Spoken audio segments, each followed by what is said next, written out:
అయ్యప్ప పులిపాల కోసం అడవికి వెళుతున్నప్పుడు ఆయన పెంపుడు తండ్రి రాజశేఖర మహారాజు పరమేశ్వరుడు తన పుత్రునికి తోడుగా ఉండే విధంగా ఆయనకు ఒక ముక్కంటి కొబ్బరికాయ దానితో పాటు కొన్ని ఆహార పదార్థాలను ఇచ్చి పంపించాడు.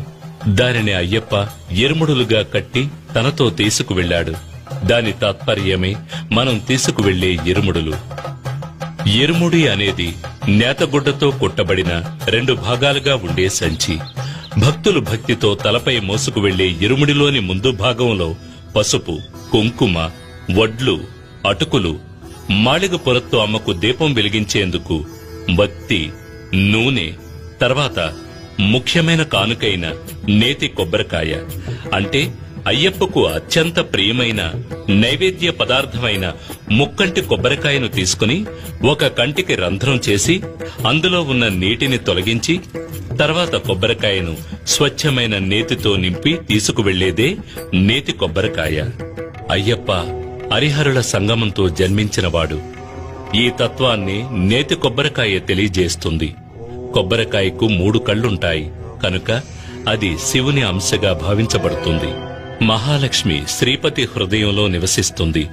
ఆ విధంగా గోవు అంశ అయిన లక్ష్మీదేవిని తన హృదయంలో నిలుపుకున్న మహావిష్ణువుని అయ్యప్ప తల్లి అయిన మోహిని అవతారానికి ఆవు నెయ్యి ప్రతినిధి అవుతుంది.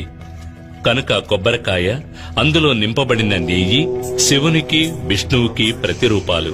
తన తల్లిదండ్రులను గుర్తు చేసే ఈ ప్రసాదాన్ని స్వామికి నివేదించడం వల్ల ఆయన ఎంతో సంతోషిస్తాడు, భక్తులను అనుగ్రహిస్తాడు.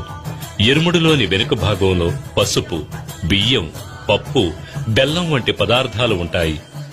అడవి మార్గంలో నడిచి వెళ్లే భక్తులు ఈ పదార్థాలతో దారిలో వంట చేసుకుని తిని ఆకలి తీరిన తర్వాత ప్రయాణాన్ని కొనసాగించడానికి ఇరుముడిలో బియ్యం, పప్పు వంటి పదార్థాలు తీసుకువెళ్లాలి. అయ్యప్ప దర్శనార్థం వెళ్లే భక్తులు తల మీద మోసుకు వెళ్లే పదార్థాలు ప్రయాణంలో కొద్ది కొద్దిగా తరుగుతున్నట్టు వారి అహంకారం కూడా తరిగిపోవాలి. వారిలోని అహంకారం, పొగరు, కోపం, ద్వేషం, అసూయ వంటి దుర్గుణాలు అన్నీ వారిని వదిలి వెళ్లిపోవాలి.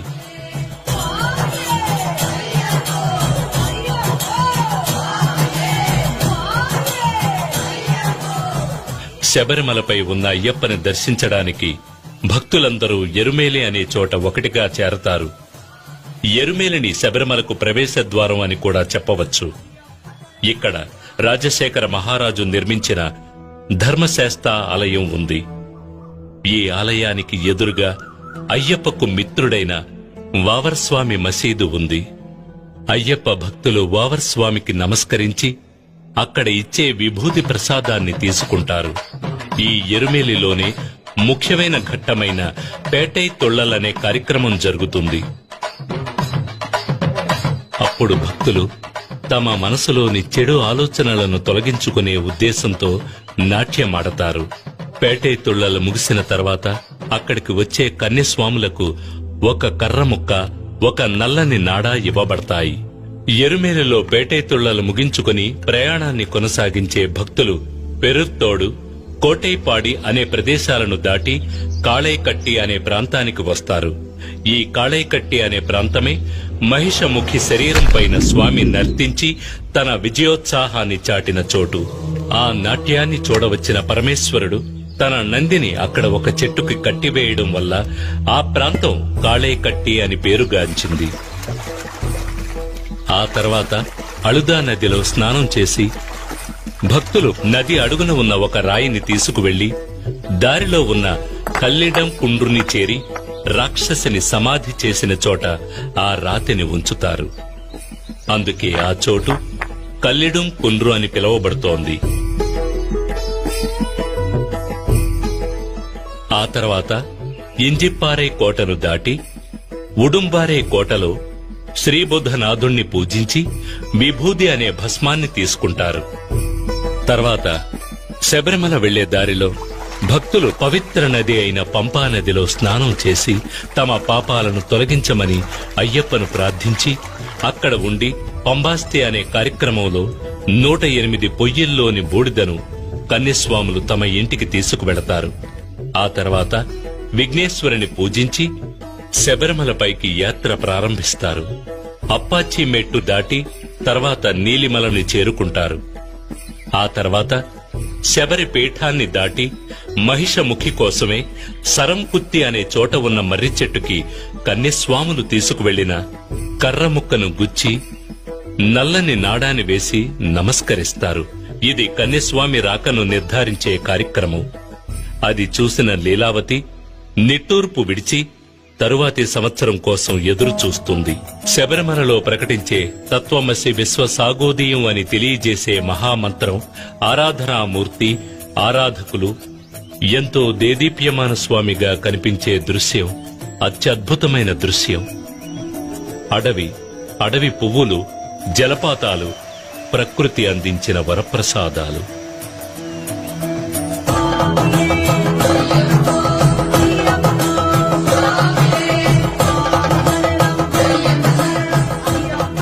తర్వాత అయ్యప్ప సన్నిధికి ముందుగా ఉన్న 18 తత్వాలకు చిహ్నాలైన స్వామి తత్వాధీనుడే ఉన్నాడని తెలియజేసే 18 మెట్లు ఎక్కి వెళ్లి అయ్యప్ప సన్నిధానం చేరుకుని తమ పాపాలను, దోషాలను, కష్టాలను తొలగించమని ప్రార్థించి భక్తి పారవస్యంలో మునిగి ఆ రాత్రి అక్కడే ఉండి ఆనందిస్తారు.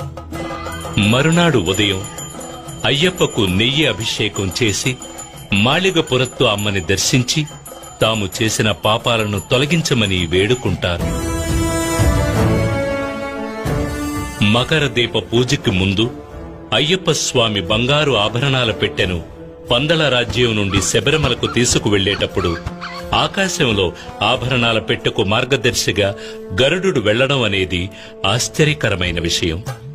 అయ్యప్ప యొక్క ప్రత్యేక అంశం బ్రహ్మచర్యాన్ని పాటించి వచ్చే భక్తులను అనుగ్రహించడం. అందుచేత 10 సంవత్సరాలు దాటిన ఆడపిల్లలు, 50 సంవత్సరాలలోపు మహిళలు అయ్యప్ప దర్శనం కోసం శబరిమలకు వెళ్లకూడదు. మండల పూజ ముగిసిన తర్వాత మకర దీప పూజ ప్రారంభమై మకర దీప పూజ ముగిసే నాడు మకర సంక్రాంతి పూజ జరుగుతుంది. ఆ సమయంలో తనని దర్శించుకోవడానికి వచ్చే భక్తులకు ఆకాశంలో ఉత్తర నక్షత్రముగా స్వామి అయ్యప్ప కనిపిస్తాడు. భక్తులు శబరిమలపై ప్రసాదంగా అమ్మబడే అరవణ పాయసం, అప్పాలు, నెయ్యి మొదలైనవి తీసుకుని తిరిగి పంపానదిని చేరుకుని తర్వాత తమ ఇళ్లకు వెళ్లిపోతారు.